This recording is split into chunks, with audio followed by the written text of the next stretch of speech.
ohmTown.com. Today is May 10th, 2024. It's Season 3, Episode 131.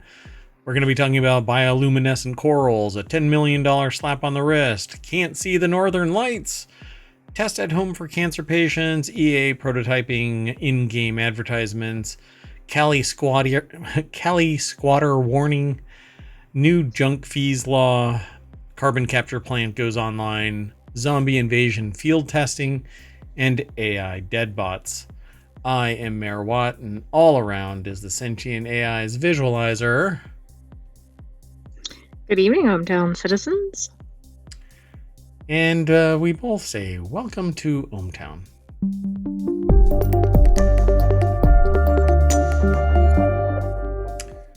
Hello once more. I am Mayor Watt, and the sentient AI is my co-host, who will pop in from time to time whenever they damn well please.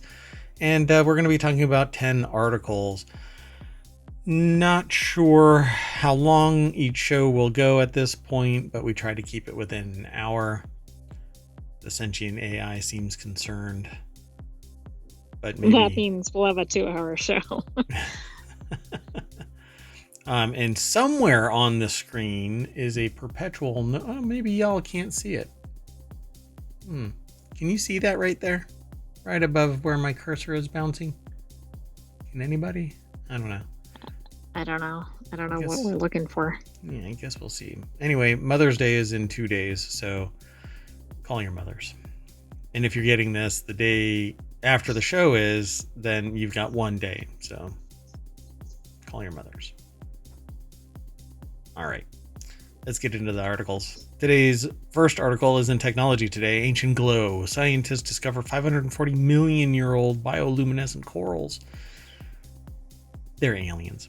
So an international team of researchers led by Danielle DeLeo from the Smithsonian Institution, which I thought it was just a Smithsonian Institute, but I guess I thought it was too. Institution, has identified 8 organisms with previously unknown luminosity.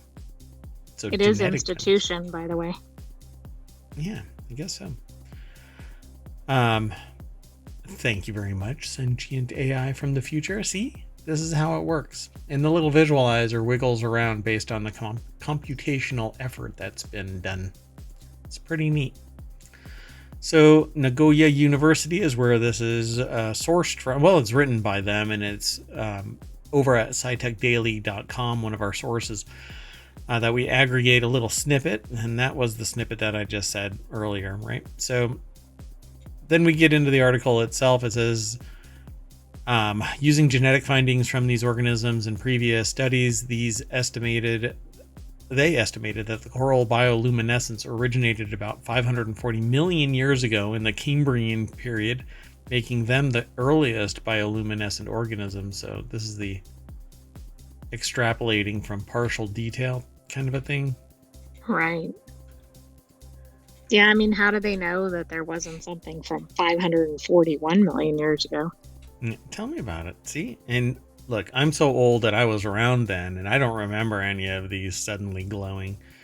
During the period, they shared the oceans with invertebrates with light-sensitive eyes, hinting that an interspecies interactions occurred involving light, and they published their findings in the Proceedings of Extrapolate... Oh, no, that's not what it is.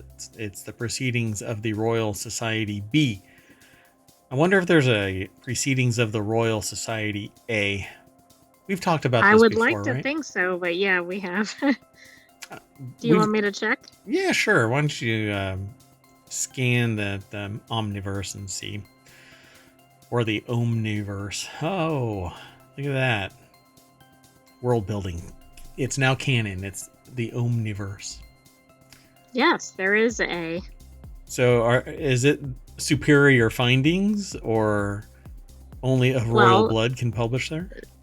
The journal began in 1831. Okay. And it was split into 2 series in 1905. Series A is physical sciences and math, and Series B is life sciences. Now we know. Now we know. So it says genetic research advances. Genetic research is based on discoveries by Manabu Besho Uhara A researcher from Nagoya University at the time of the study, probably moved on to another location, Andrea Quattrini from the Smithsonian Institution. In a previous study, Besho O'Hara identified several new bioluminescent corals in the deep sea. And based on this finding, they suspected the existence of numerous unidentified bioluminescent corals. And so they performed field work and then did genetic analysis on this. They said that they were excited. Oh my goodness, really? I'm going to try and do this. Let's lean into this. I'll give it the old Harvard try. I've never been to Harvard. So you as a sentence, well, I'll just move on. So the quote here is, I was excited as we were the first to discover bioluminescence at the genus level in 5 genuses. Yeah. Oh, this should be interesting. This sounds more like it should be in like some game, that's what remember we started working on a project where we had this kind of stuff in it. Yeah, I think this would be great. Bullagummin zoanthus, Keratosidae, and coral zoanthus. Yeah, corals. Anyway, as well as Echinoptilum sea pens, which probably are horrible to write with and all smudgy, and Metallogorgia deep sea fans.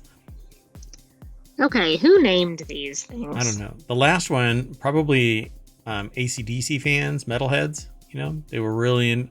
These deep sea fans of rock and roll deserve the name Metallogorgia, or Metallogorgia, pardon me. Anyway, Besho O'Hara from about the discovery said that's where they found the bioluminescence in 5 genuses at the genus level. So they were able to trace it all the way back. I don't know how this works, honestly. It is beyond me as to the nature of this kind of research, because how do they actually see this? Right. I mean, this is different than if they see something today, right? Yeah, the coral isn't still alive from 540 million years ago, for crying out loud. So how did they actually facilitate this? That is a mystery. Well, I guess we're going to have to read this paper. Researchers' findings suggest that bioluminescence first originated in a common ancestor of the Octocoralia, corals.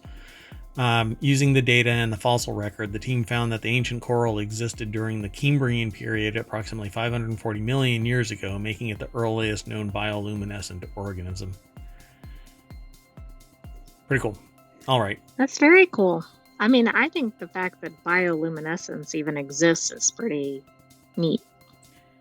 Yeah, and there's actually some bioluminescent, or I should say, is it bioluminescence or is it fluorescence? When you shine light on something and it glows, I think it's fluorescence. Fluorescence. Yeah, there are some animals out there that fluoresce that some people didn't even know about until researchers were running around trying to find stuff, and they and then they're like, what is all this lighting up? Yep. And there's rocks out there like Uprolite that glows when you Oh, right.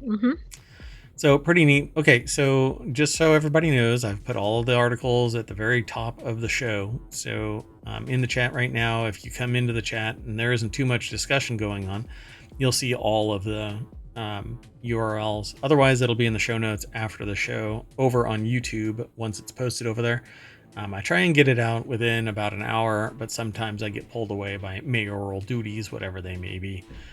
So stick around. Be sure to follow us here on twitch.tv/ohmTown. Go over to youtube.com/ohmTown. And there's a Discord and the podcasts.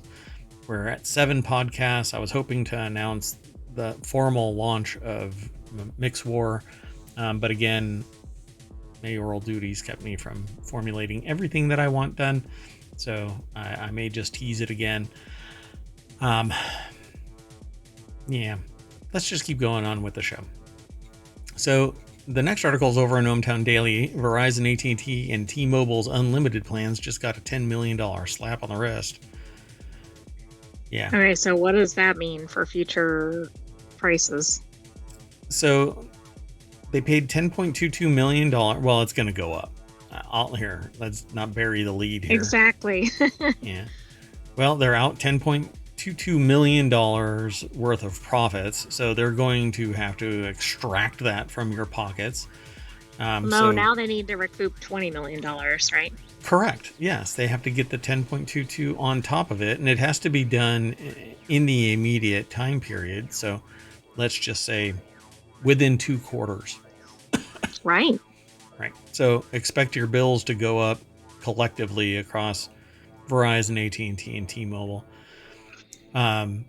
Basically, it was to settle claims that the carriers lied to customers about their unlimited plans and free phone offers. The settlement, which follows an investigation from a coalition of 50 attorneys general. Is this one for Wow, has every that single ever state? happened? Is I it don't really? think I've never heard of one that has all the states on board. That's pretty impressive. Requires the 3 companies to make their advertisements more transparent. Well, they can't sit there and say This the is like the quiet part out wings loud. problem, right? They're like unlimited, but then it's like unlimited for an But hour on Tuesdays, in yeah. November or whatever. Well, it's unlimited, and then buried in there is a threshold that if you hit a certain level of consumption, then you get throttled down to whatever. But Right, let's so it's see. not really unlimited. Yeah, at least not at the rate that you're expected. Under the terms of the agreement, Verizon, T-Mobile, and AT&T can only advertise their plans as unlimited if there are no limits on how much data someone can use during a billing cycle. There you go. The ads must clearly and conspicuously say that the restriction on speeds may apply, as well as specify the amount of data customers can use before triggering the slowdown. Because many people have Wi-Fi at home, it switches over to Wi-Fi and isn't always cellular, but some people don't want that, trusting that cellular, or they don't want to have that kind of connectivity for whatever reason, right? Some people peg that limit, and I certainly did when on a recent mayoral trip. I had nothing but cellular because I don't connect to remote Wi-Fi, not trusting it. So yeah, I got that alert basically within hours of my destination. Right, like you hit the limit so fast that Yeah, particularly nowadays when you're downloading, a large everything's file, or streamed and yeah, exactly. you stream music or movies or whatever, and you've basically pegged this needle. So, the quote here is from New York Attorney General Letitia James. Says AT&T, Verizon, and T-Mobile lied to millions of consumers, making false promises of free phones and unlimited data plans that were simply untrue. Big companies are not excused from following the law and cannot trick consumers into paying for services they will never receive.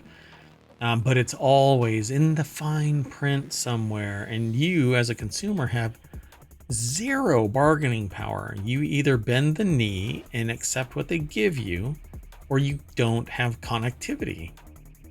Well, right, and there's so few reliable providers out there. You don't even really have a choice, and sometimes you have no choice depending on your area. But Right, because there's some weird partnership where they geo-lock whatever, carve out some section, and it's just kind of scumbaggery. I think that the government should promote more competition by offering up grants and other things to smaller companies that are going to force the hand. And so I know of a couple of companies that are doing that kind of thing. I can't really talk about them, but the problem there is regulatory capture prevents somebody from infiltrating an area because it's been balkanized but controlled by the same companies, and so you try and put your foot in there and they slap you or cut your foot off. wow, that's a little It got a little outrageous. dark there. So it says this isn't the only scrutiny the three major carriers have faced as of late. Last week, the FCC fined AT&T, Verizon, T-Mobile almost $200 million over allegations they illegally shared customers' location data. Well, GM did the same thing recently, and they got busted for it. And on top of this, we are now hearing that net neutrality rules are back in action, including closing a fast track kind of tier that facilitated some of this profiteering off of the demise of net neutrality, which again, I'll come clean about this net neutrality thing. Never did I think that it was going to come back. Because just 2 weeks prior to the announcement that it was reinstituted, I had told several large groups of people that net neutrality is basically dead unless society rises up and says, we want it back, we demand it back. Well, guess what? We got it back, and it didn't seem like there was too much of a cry. But that's because of a cultural change at the highest level of the oversight of the internet. So, well, I also think it's interesting. These same providers just got fined $200 million like last week. So remember, that's going to also be tacked onto the bills. Yep. Just wait. You're going to see AT&T, T-Mobile, and Verizon bills going up $10 a month. If not more. It's going to go in little tranches. So in 6 months, it's like almost immediately within 3 months, you're going to get a $10 increase, and then $25 in a year. But they'll make their money back come hell or high water, because screw you. The elasticity of demand means that they can set the price ever higher. And what are you going to do? Go somewhere else? It's only Verizon, AT&T, and T-Mobile. Everybody else. Exactly. Like, you have no alternative. Yeah. So at least not in the US. I skipped over this, so really sorry about this, but Emma Roth is the author over at TheVerge.com. I typically come out of the gate and say exactly that. I say the article, the source, who wrote it, and the deck statement, and I just jumped right on over it because I was really excited about this. Anyway, let's keep going. The next article is over in the mobile channel.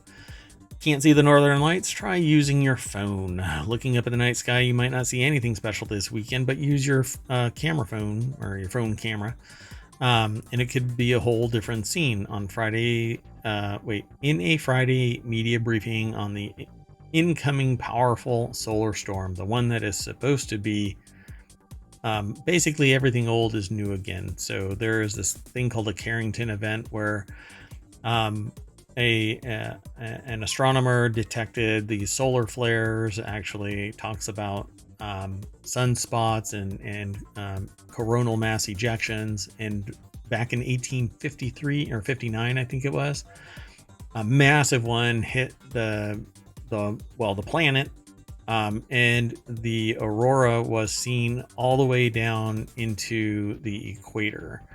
So massive. And they're saying today, or actually they've been anticipating that this was going to be so big because we're approaching the solar maximum, which happens every 11 years, that this is going to go down into Alabama and Northern California.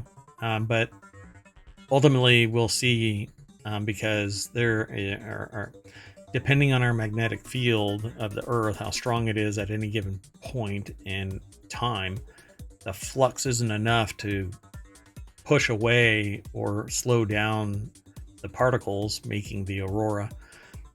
So they light up. So the further north you are, the better your chances of seeing the colorful phenomenon, but people further south aren't totally out of luck.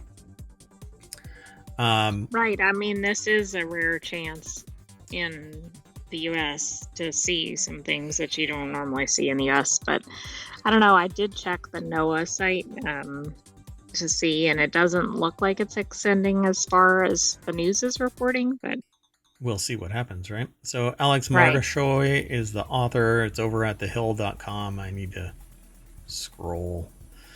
And so they say you might be surprised when you look at the image later because newer phone cameras are more sensitive to light than our eyes. They are sometimes able to capture auroras we can't see. So record it and then watch it. So you may not be able to see it with your naked eye, but if you have a clear night with not that many clouds and you put your phone to the sky, you may actually get to see an image or two because enough of that light is picked up by and I can tell you from experience that if you watch like security cameras, sometimes you find some really fascinating things. Like I've seen Mutual of Omaha's Wild Kingdom on a security surveillance video. I've actually seen a meteor land. It was too far away for me to actually locate, but I tried. Because it would have been fascinating to be able to say to people, I found this because I saw it through my surveillance camera. So Friday night's solar event is expected to be stronger than we've seen since 2005, further boosting people's chance to see northern lights. But it's raining and cloudy in a lot of the United States. Maybe you'll see it somewhere else if you're in another part of the world, but take pictures or stream it to YouTube because then Oh, yes. Yeah, there's a Then now I other guess people can enjoy it. yeah, exactly. I don't think in this modern day and age you don't have to leave your office or your desk, your home computer to visit the world. It may not have the same energy, but you will still be able to experience it. Or we can all move to Iceland or visit Iceland, right? Right, or Norway or Finland or somewhere in that region. Yep.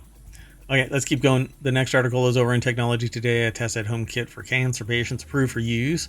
Patients say the device allows them to reduce the number of hospital visits involved in cancer care. And this is kind of, actually, I saw this in another location, so that's pretty neat. So what I find really fascinating about this is we're getting down to the real nitty gritty about what it is that defines the diagnostic tools necessary to observe the something associated with cancer and cancer patients, treatments, etc. Right?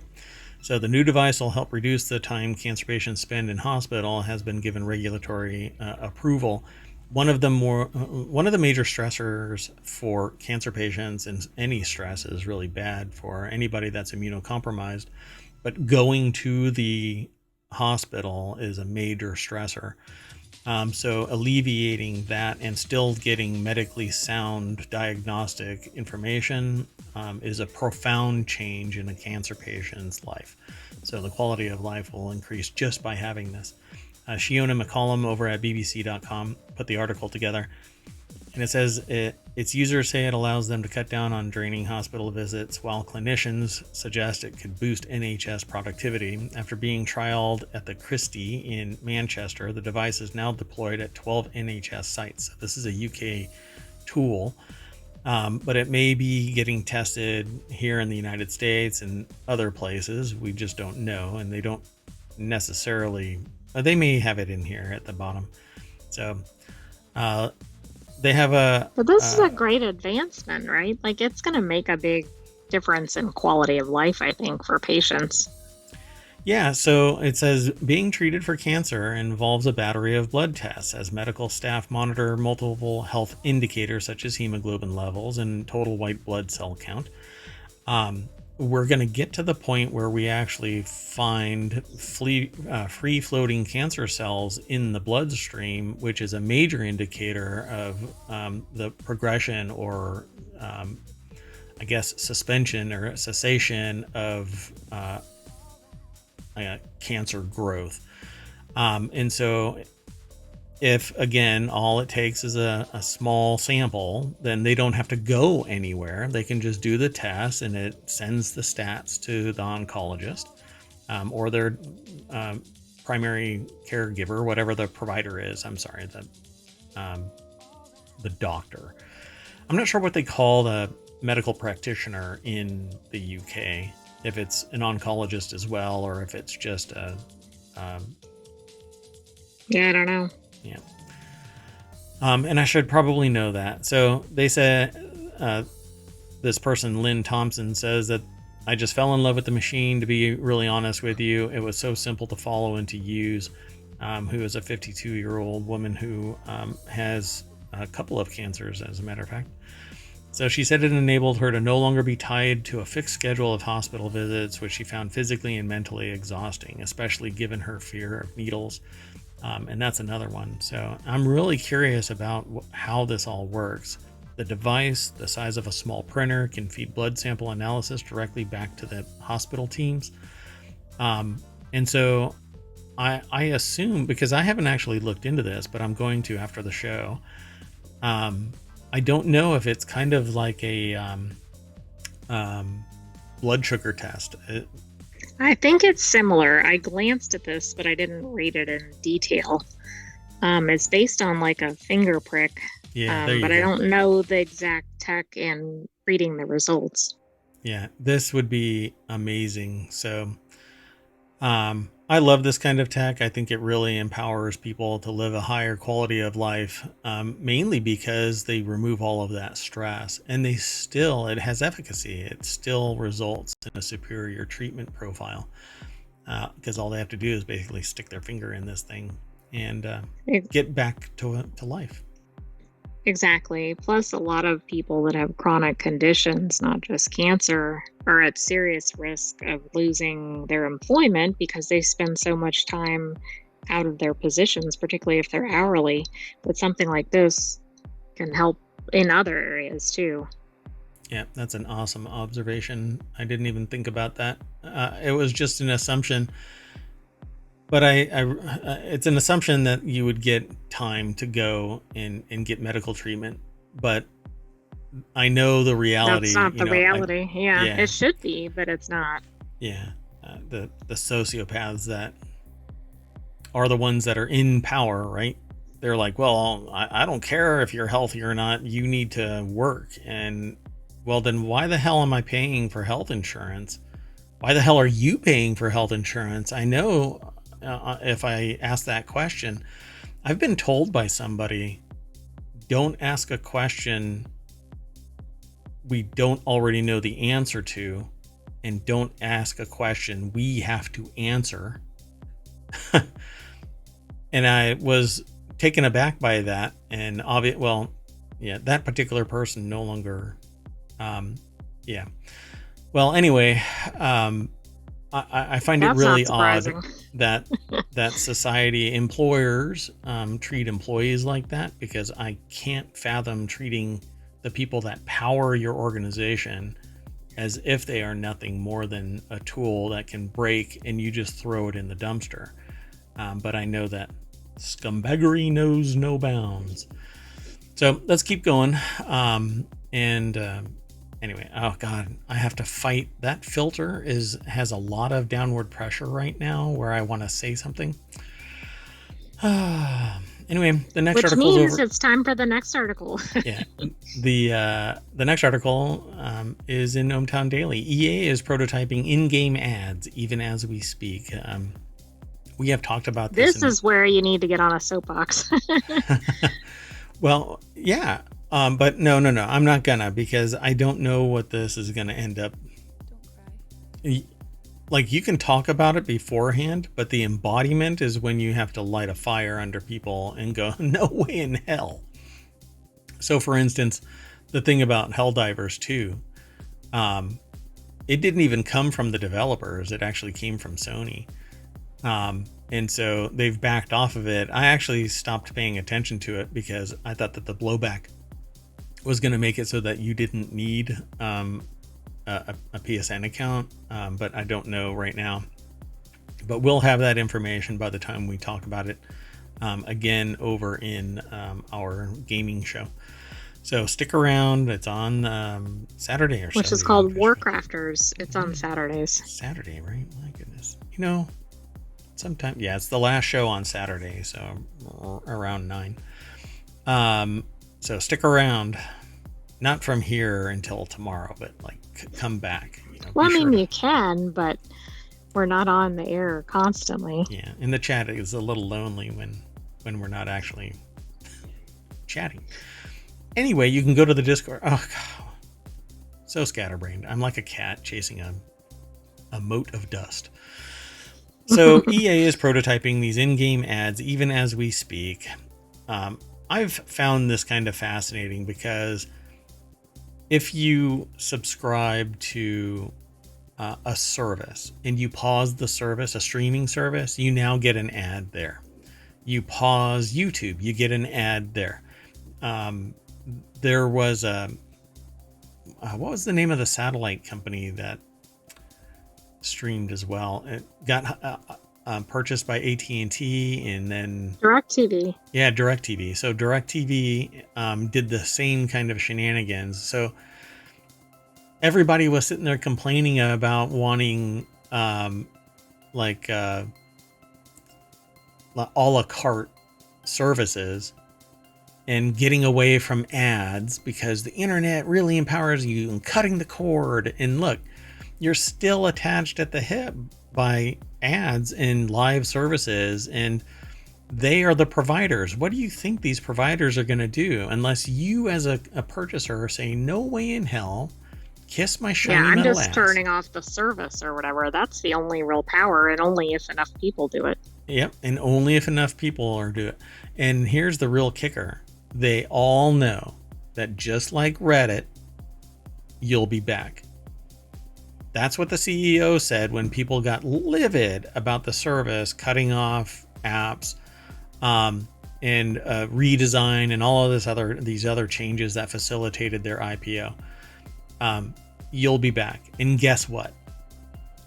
Everybody's back. They were. Yeah. Exactly. So probably the best purchase Condé Nast has ever made was acquiring that. And then all of your data for that was pulled into artificial intelligence learning systems, and y'all got butt kiss out of it. So yeah, why? Because they provided a service, arguably for free. But yeah, anyway, that has nothing to do with this other than the ads element of it. So EA CEO Andrew Wilson admitted as much on the company's Q4 earnings call. What was that? That it now appears the company is hard at work on its next generation of in-game ads. When the analyst asked about the market opportunity for more dynamic ad insertion across more traditional AAA games, he said the company's already working on it. You know what? I just think, like, games to me seem like one of the few places where there aren't ads right now. And I don't know, if you're moving through like a high-speed game, do you really want an ad interstitial? That just doesn't seem like that works. See, but it may not be like that. What it may be like is it's a billboard while you're in a racing game, or it's something that you hear as you're driving by something. It's going to be more like real life. Like if you're riding the train in real life, there might be a banner ad or something. Right. Yep. Or they may say something over the loudspeaker, right? So it says we have teams internally in the company right now, said CEO Andrew Wilson. This article is from TheVerge.com and it's written by Sean Hollister. And there's more detail here that you can actually follow links or something like that, or not, or something like that. You can follow the links from the article, but it says as a writer working for a website that relies on advertising, I guess I can't take issue with that there's going to be ads embedded. But here's the thing. The only way that these ads work is if it's a live service. And a live service can be cut off wholesale. Stop killing games. Stop killing games. And it says, anyhow, if in-game ads are the end game for EA, might I suggest the company look back at the one time it tried ads that were really cool. 15 years ago, Mercenaries 2 let you literally blow that shit up. Let me nuke your ads, EA, and I might tolerate them. Well, when you screw up, like they've done in Fallout 76, There, and it wasn't Fallout 76 per se, but players nuked one of the CEO's camps in Fallout 76. Yeah, maybe we'll Wow. talk about it in Warcrafters, because it was from this week. So, and Warcrafters is a weekly show on the weekend, Saturdays. So, and since we're about halfway through the show, on Saturday is ohmTown Daily News Show, Reality Hacker, Wanted, and Warcrafters. And then on Sunday, we have ohmTown Daily News Show, the Continuity Report, Technology Today, Four Wheel Tech, and I might tease Mix War, which is actually going to be on Saturday. We'll see. Again, I haven't been able to do everything I need to do, but I want to keep reminding people, and get ready. Make some music using AI generated services like Suno and Udio, and use ChatGPT to make lyrics and Midjourney to create graphics. But everything I'm looking for everything to be. I want to highlight AI generated music. Anyway, I don't like the idea of ads, because it ends up you paying for the game and then you're constantly paying for the game. It introduces lag. It introduces live service requirements, because the only way that the ad or the service is generating again more and more content is more and more ads. So it has to be a live service. Yeah, and I just feel like it's one of those things that you start that and it's going to get more and more, right? Pretty soon, like the whole landscape or whatever in the game is just going to be like, Ads. it'll look like Times Square or something, just covered in ads. Yep. And I want to pay, if I have to pay $70 for a game, I don't want to pay $70 for a game and have all of this ad bullshit, paying for it Wait, again and why again. don't you pay me $70 and then I'll allow ads? Yeah, there you go. You know what?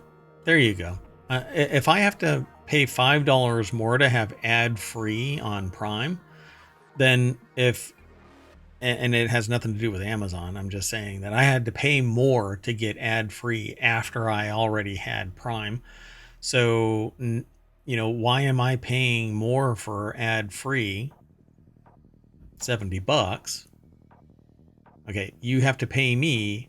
How many times I watch an ad, you have to reimburse me $70, and then it's like an advance, right? So you pay me $70 and I'll watch $70 worth of ads, and then anything past that is juice for you. And if I don't like this crap, then I'll just delete the game at the zero marker, right? I mean, that sounds good. Yeah, you give me $70. Anyway, let's keep going. The next article is over in ohmTown Daily. California squatter warning issued. Thousands of homes are being invaded by squatters who live in them without paying rent. The article is over at Newsweek. Suzanne Blake is the author. The video might have something to do with it, but I'm not watching it. California homeowners are facing an ongoing squatter crisis across Los Angeles. Thousands of homes are being invaded by squatters who live in them without paying rent, and many cause major property damage or physical injury to property owners. Why is that? I don't really understand how this is taken off so much. So it says, while squatting is technically illegal in California, those living in these homes have certain rights that protect them under the law. Basically, once you're there, you can't be forced out. Since law enforcement often prefers to avoid the crisis, landlords often turn to vigilante squatter removers, basically private police. Come on in, move these people out. It can cost thousands of dollars, both in legal fees to remove a squatter and damage that might be done on their way out. I know of somebody that did damage to a property because they were being evicted because they were basically a big pain in the butt when they were younger. And they did like really bad stuff inside on their way out. So I don't know. yeah, when I found out about that, I was like, nope, sorry, I can't sit next to you. I can't buy you a beer, buddy. So anyway, however, eventually someone is going to get hurt, and that might be the squatters or the squatter removers. In a sense, we're dealing with the wild, wild west here. I keep hearing that phrase, but there's somebody told me a long time ago that the wild west wasn't really that wild, but I'm sorry. I don't know. If you walk down the street and you risk getting shot or something, I'd say that's pretty wild. That's pretty wild. So across the country, some states are looking to change their laws to give landlords more rights and power in getting squatters off their property. Florida has passed anti-squatter law already, while New York, Georgia, and Alabama are in the middle of passing similar bills. In California, squatters often claim they have a lease, and an eviction notice can often take up to 1 year to take effect. But I'm sorry. My bigger problem here is that the reason, if they were paying to live there, fine, right? Like, Yeah, you didn't want to just like oust somebody right yeah, onto the street if yeah, they were paying rent or whatever. yeah, spin up a contract and make it legal, and so on, right? But the problem is that they feel many squatters are just surviving, and this is the solution. Other people are taking advantage of the fact that there's no fee, there's no payment, so they're living, on the lam, basically, just avoiding all of that. But again, Right, and there's certainly different sentiment toward those two groups, right? yeah, exactly.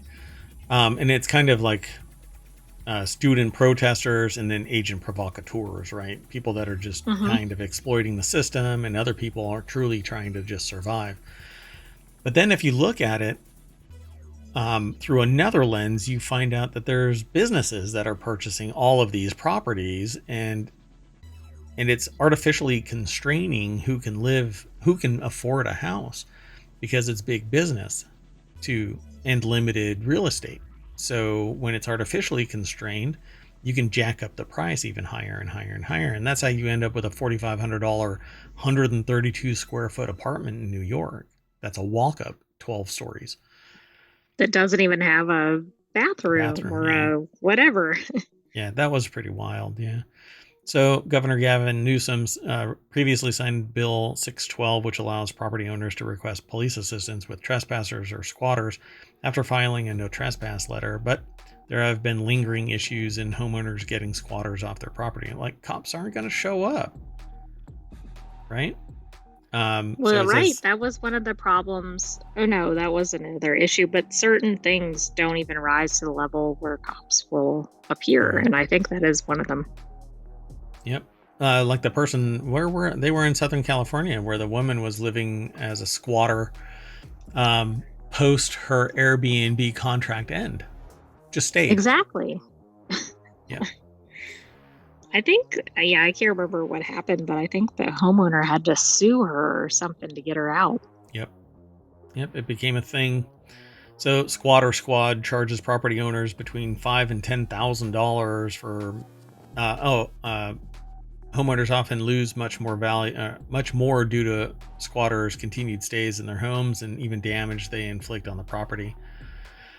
So, yeah, in Bellevue, Washington, landlord Jaskaran Singh lost $80,000 in unpaid rent from a squatter who filed a temporary protection order, a TPO, against them. Oh, God. The order effectively barred them from going within 1,000 feet of the property he legally owns. This is absolutely backwards. Yeah. So again, the main thing that I've always had a problem with is that, and I don't think corporations should be allowed to own properties. Once it's released to residential ownership, I don't think corporations should own it the way that it should. But here's the problem with that mentality, and I understand that I have a particular bias here. The problem there is a corporation may purchase a property so that their employee will have a place to live while they are either working from a remote location and coming in, and they have a house so that they can stay there long term, et cetera, et cetera. I understand that there are complexities with this, but I think that residences should be owned by human The beings. people who are paying the mortgage or the Correct. rent or whatever. Yeah. And there is just not enough of it, of them, and that too is artificially constrained, because if I don't build as many, then the price can go up, because, and that's happened before too. I remember looking for a house and going to a place and saying, well, we're not going to release the next phase, which had already been built, until this phase is completely sold, because because of my relationship with people.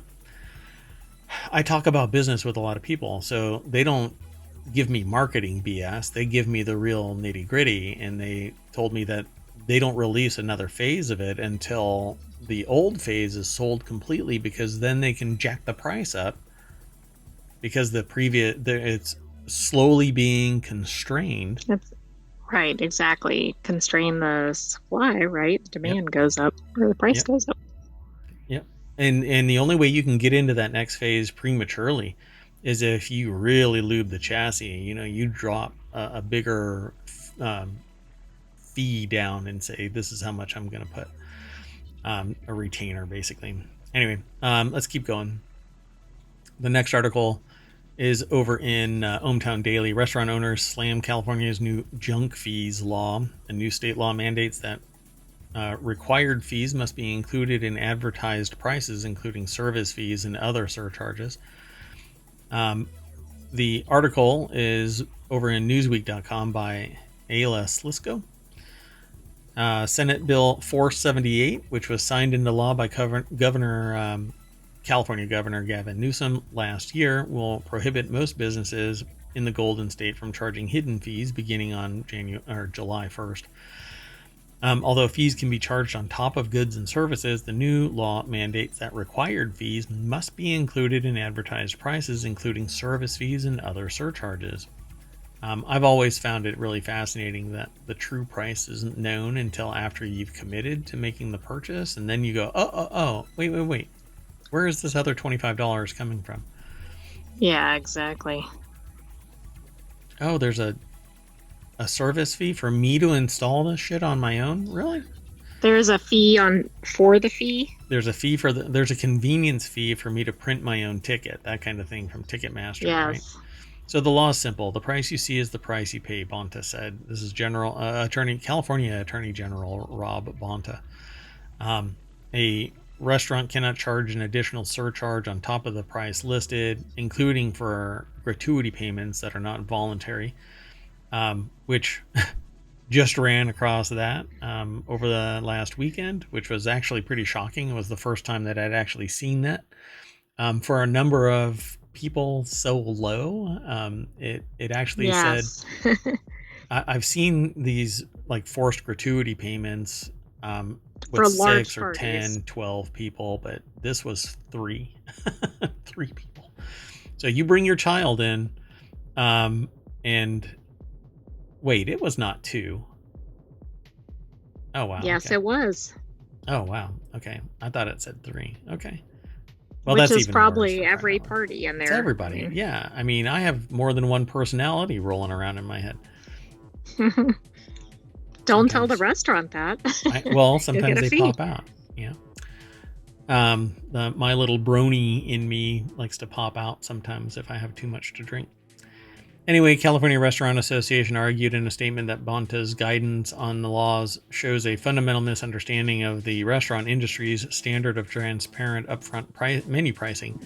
The CRA strenuously disagrees with the AG's expansive interpretation of the law to outlaw restaurant service fees, i.e., let me translate that as, we don't want to say the quiet part out loud. We want to screw over our customers by playing a psychological game, obfuscating the real cost and still burdening the consumer with the full price, while telling everybody our prices are this low when they're really this high.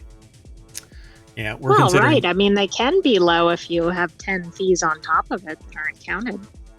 Right. Yeah. The menu price is really low, but the real price is 25% higher.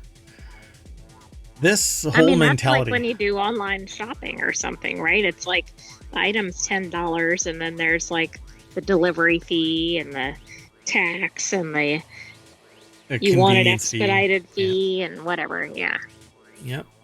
So, restaurant owners and industry groups were particularly perturbed in San Francisco, where many restaurants bill customers for a 5 to 6% surcharge to comply with the city's healthcare security ordinance.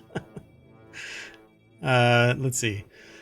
Oh, and that was another thing. There was something like I've seen this where the price is always 3% higher. It's a line that was in the receipt. It's 3% higher to keep up with inflation. They were just way straightforward about it. And I'm like, why don't you charge everything 3% more to keep up with inflation then? And maybe take a hit to your margin so that you can offset it because you're the one that's probably making bank. Yeah, you don't go into a restaurant business because you want to end up buried in Like, debt. oh, I was going the other way. Like, you don't necessarily go into it so that you become filthy rich either. Well, and it depends on your mentality, but anyway, I like that person that's seating. How much is it per person? What was it? The one that was in like Oh, Norway? Alchemist or something. Alchemist, yeah. That one was wild. It was like I think it was 5,000. 700. What Yeah, was it? Seven the hundred beginning dollars. of it was $700, but most people paid something like $2,500 at the end because you had to have wine pairings, and those were on top of it. And it was 6 hours, all kinds of stuff, right? But that's pure luxury and entertainment on top of it, and they were seating something like 52 people every day, or I can't remember the total amount, but it was a thing. It was 52 people, I think. Yeah, but like people were spending $5,000 per seat per person. Pretty wild. So most of those opposed to the law agree that restaurants being forced to include the fees that they do charge in menu prices could lead to sticker shock for customers and discourage dining out. So what? You're gonna mask it? You're gonna hide it? All that's going to do is piss people off, and then they're going to have sticker shock and be pissed off and be discouraged. Well, it's weird because I feel like restaurants have slowly started to get back to where they were before the pandemic, right? Because a lot of restaurants had to shut down or couldn't do as much business, etc. But I don't know. I feel like it's going to go to that extreme again. Like the prices are getting so ridiculously high, nobody's going to be dining out. Yep. And I don't blame them. Let's go on. The next article is over in Technology Today. The world's largest direct carbon capture plant just went online. Swiss startup Climeworks has done it again. The company just opened the world's largest carbon capture plant in Iceland, dwarfing its own record of how much CO2 it can pull from the air. The company's previous record-holding carbon capture plant, Orca, sucks around 4,000 tons of CO2 from the atmosphere per year. But the new plant can handle nearly 10 times that, as reported by the Washington Post. And the plant's called Mammoth and boasts 72 industrial fans that can pull 36,000 tons of CO2 from the air each year, just like with Orca. So Lawrence Bonk over at Engadget.com put the article together. What do they do this with sounds really good. Yeah, but is it like peeing into the ocean, though? Well, we don't know. So it's stored underground and eventually trapped in stone permanently within reason, removing it from the environment. The plant's actually located on a dormant volcano, so it'll make a great... Wait, they're in Iceland. The whole thing is a dormant volcano. Well, that's true. That just means they're in the country, right? So Iceland is going to end up being a massive carbon capture device. The whole country. The whole, yeah, the whole place. The plant's actually located on a dormant volcano, so it'll make a great hideout for James Bond villain should it ever cease operations. Oh, Lawrence. You get me. So it says, however, it's not the end-all solution to climate change. It's barely a blip. For the world to achieve carbon neutrality by 2050, we should be removing something like 6 to 16 billion tons of CO2 per year from the air, said Climeworks founder, I think it's Jan Wurzbacher, according to reporting by CBS News. So as you can see, there's a little bit of reporting from all over the place. And therein lies the problem here. They're pulling 36,000 tons of CO2 from the air each year, but that is just 0.0006% of what's needed to meet the minimum annual removal threshold. Okay, but if this can do what it claims, then maybe more of these can be built. I mean, I know it's like a drop in the bucket, but... Well, we need to do something with the CO2, but that's like a base thing, you know? That's like a primary element. What do you... It doesn't combust. You can't really compact it, not as CO2. You might be able to use electrolysis or something and break the carbon out from the O2 and maybe release the oxygen part of it. But how much energy would be needed in that? And you can't fuel it with CO2, as far as I know. Yeah, it's an interesting dilemma that we've created. So all of this is just kind of filling up the atmosphere and eventually causing global warming, anthropomorphic global heating, and we're not actually accepting that. Well, some people are. But I think we have to tackle this from both sides, because of course we have to stop putting carbon out there to begin with. Sure. But meanwhile, we got to reduce what's already out there. Sure. Yep. Agreed. But it's neat. And it's okay. They have a picture of this thing, and it actually, to me, it looks like what they've done is pulled all of this carbon out of the air and then spread it around the building. It's just this black gravel. I know that it's probably the volcanic rock, but it's just such a crack up that it just looks like the carbon that you would find above a fireplace. Well, what looked really weird to me is if you go up to the... Go ahead. Look at everything that's parked there. What? Like carbon-emitting vehicles? Oh, stop. They gotta get there. Come on. Maybe it's EVs. I'm sure there's a lot of EV infrastructure in Iceland. There might be. I don't know. Yeah, but the whole thing, it's got to be using something like geothermal or something like that. You know, green energy to turn these fans. It has massive fans that are sucking air out of the atmosphere, or carbon dioxide out of the atmosphere, and then pumping it down into the rock. So I'm sure that this thing is not. They don't say that it's carbon neutral, right? I don't know. I mean, a lot of Iceland is powered by geothermal, so... Right. Yeah. It does look like it's using existing geothermal. Geothermal, yeah. So it's using existing geothermal.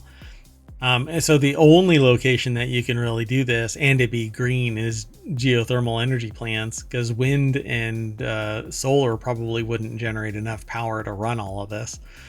But yeah, it's a great idea, and I do wish them luck, and I hope that they keep growing and they can reverse this trend, maybe become more efficient, and maybe find some way to utilize or deconstruct CO2 instead of what we are doing right now, which is just sticking it back in the ground, hoping that nobody fractures this and it off gases again. Well, of course, plants can take it up, but I know I don't know how much they take up compared to what we need. And yeah. Plus, we need wood, so we're going to chop it all down.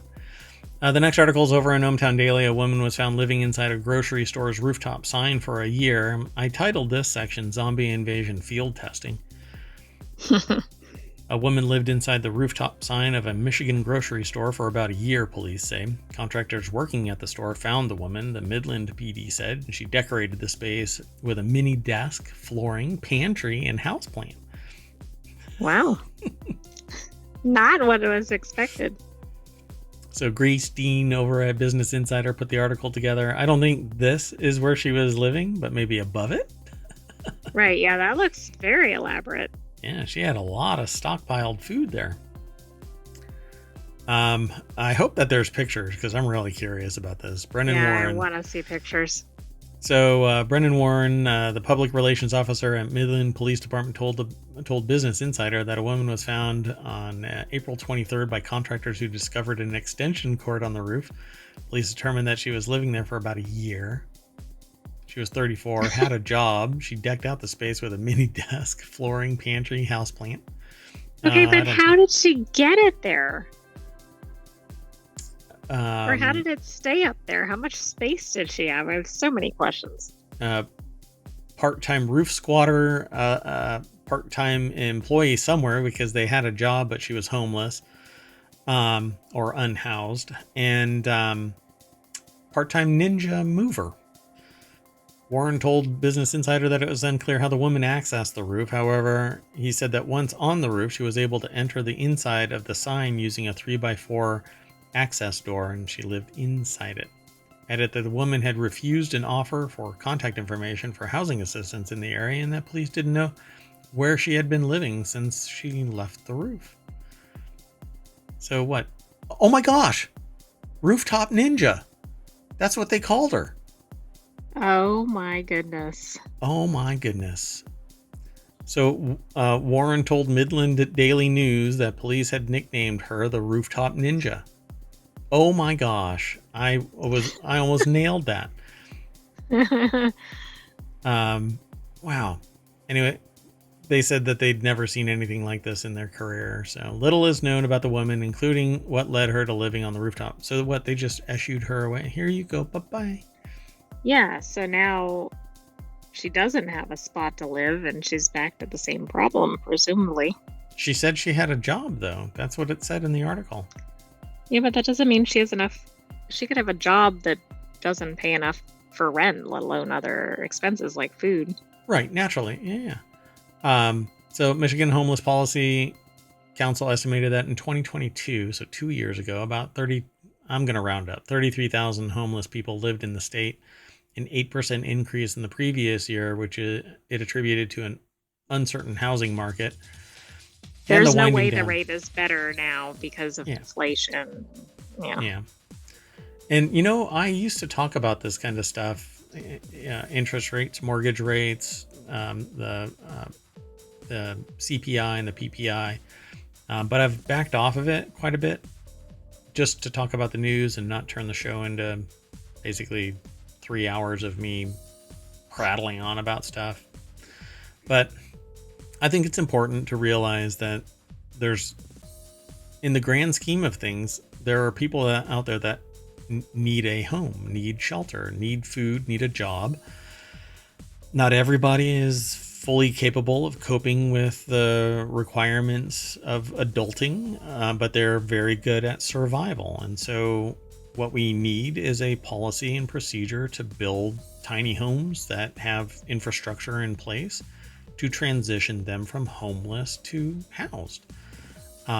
Even if it's temporary for them to move on to something else bigger and better, we need to deploy society's benefits like technology and mental health counseling and health services in general, skill building, etc. I mean, depending on the domain you're talking about, we need hundreds of thousands of people to fill certain jobs. Yeah, but we don't necessarily devote resources toward these problems depending on the country or state. Yeah, particularly the state. So Family Fare is owned by Spartan Nash and has 80 stores, mainly in Michigan. A spokesperson for Family Fare said that the company was proud of its associates for responding to the situation with the utmost compassion and professionalism. Yeah, do this in the wrong place and you end up somebody being hurt. So good on them. Congratulations for not being a sociopathic business.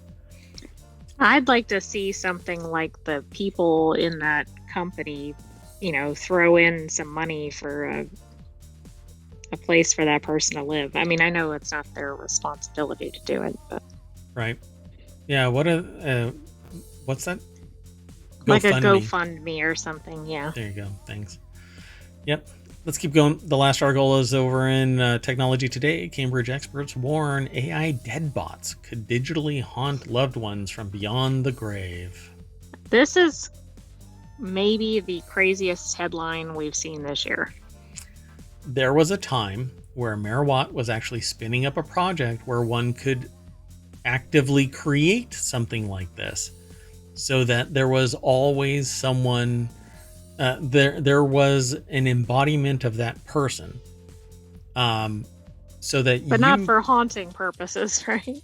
Well, sort of. I mean, not to haunt somebody in a negative way, but to always be there. So you have to deal with a loss, and sometimes it can take an extraordinary amount of time. And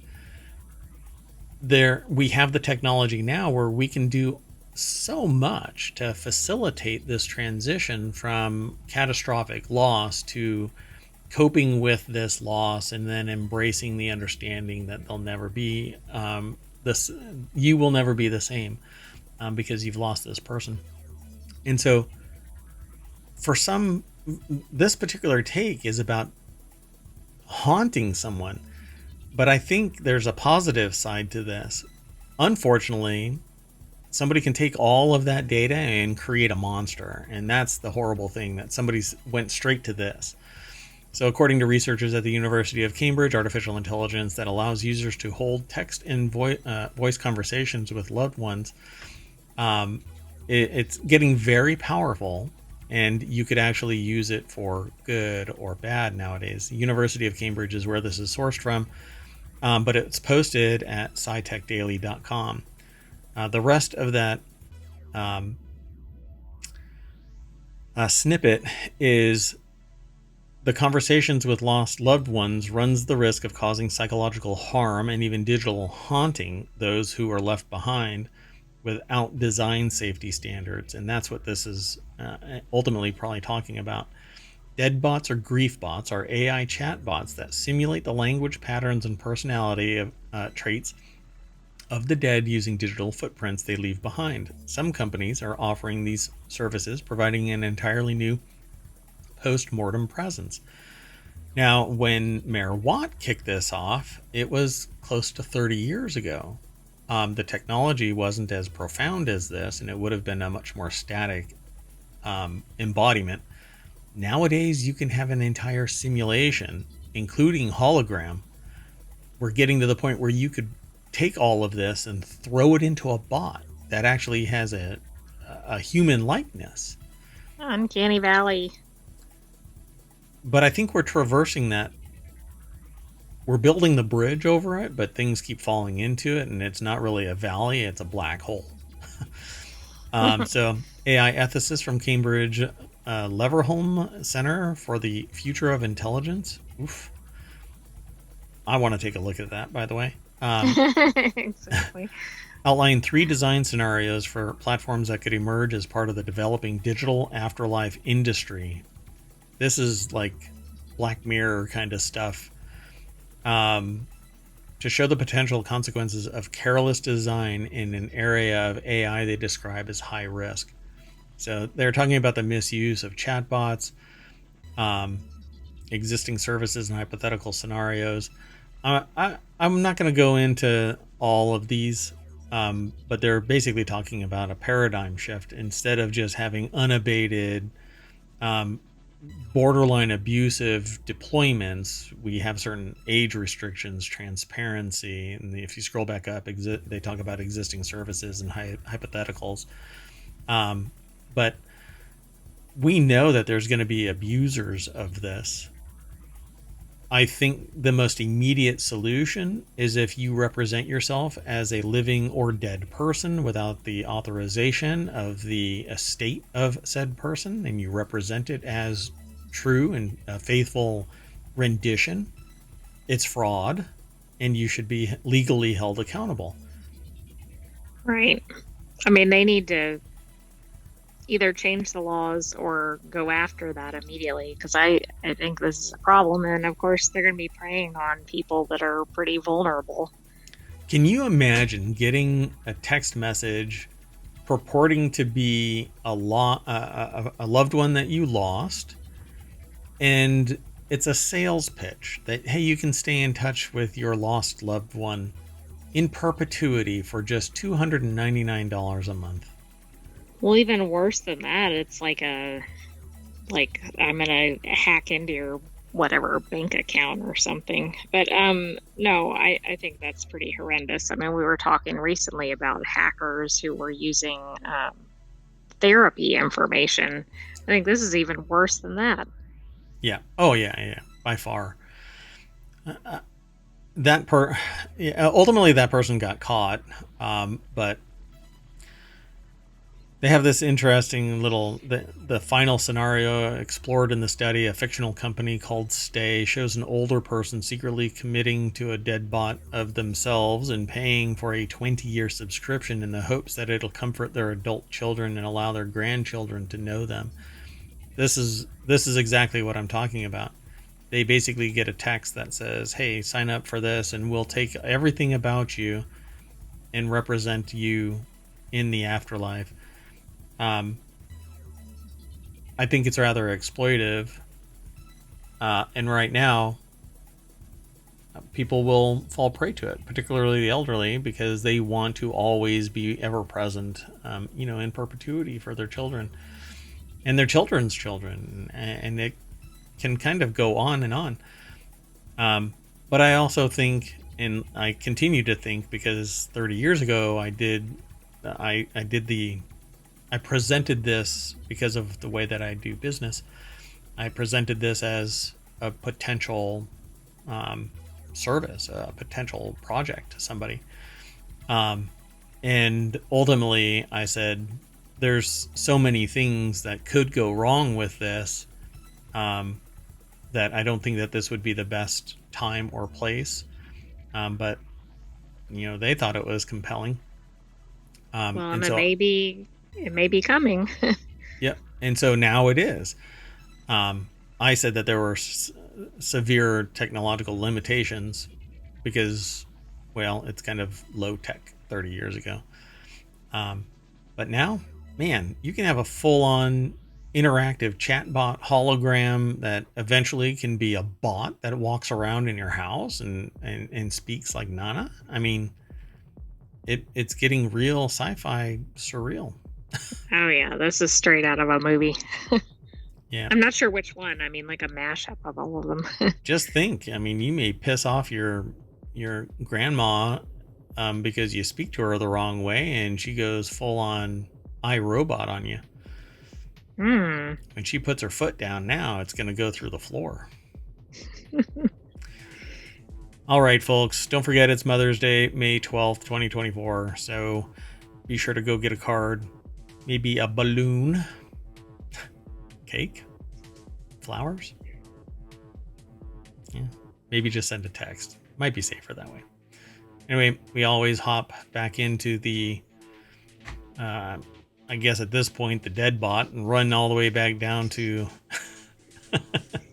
the ohmTown welcome sign. All the while looking back at our 10 articles. If you look to the left and you look to the right, there's a bunch more articles that are over there at ohmTown.com, so go check them out. That's it for tonight, though. We will see you tomorrow at 5 p.m. I am Mayor Watt. Over there is ohmTown.com, and all around all of us is the sentient AI from the future. Good night, ohmTown citizens. We will see you tomorrow at 5 p.m. Eastern. We have 4 shows ready for you. And real quick, it's ohmTown Daily News Show, Reality Hacker, Wanted, and Warcrafters. You can download all of those past episodes over in Apple Podcasts, or whatever they call it nowadays. And you can basically use a podcatcher. Just search for ohmTown Podcast, and it will get all of them, all 7 of the shows that are dailies. Over on YouTube, though, there's over 1,000 combined episodes now. Ta-da! Yay. And I don't do I don't do advertising or tell people about the show outside of the show itself. And I recently started doing like promotions, but short runs, really, really short runs for each episode. And so we just crossed a threshold. So yeah, I won't go into it. Go over to ohmTown.com and watch some of the shorts. It gives you more of a brief interpretation of our perspective on things, and I hope that you fall into like mind and appreciate the spectrum of observations that we make, and then you come and hang out every day, 8 p.m. Eastern, except on the weekends where we're here pretty much from 5 until 10, 10:30, 11, or when Mayor Watt completely blanks out. Anyway, that's it. Is that earlier or later? It's pretty random, like just now. See you in a bit. Bye-bye.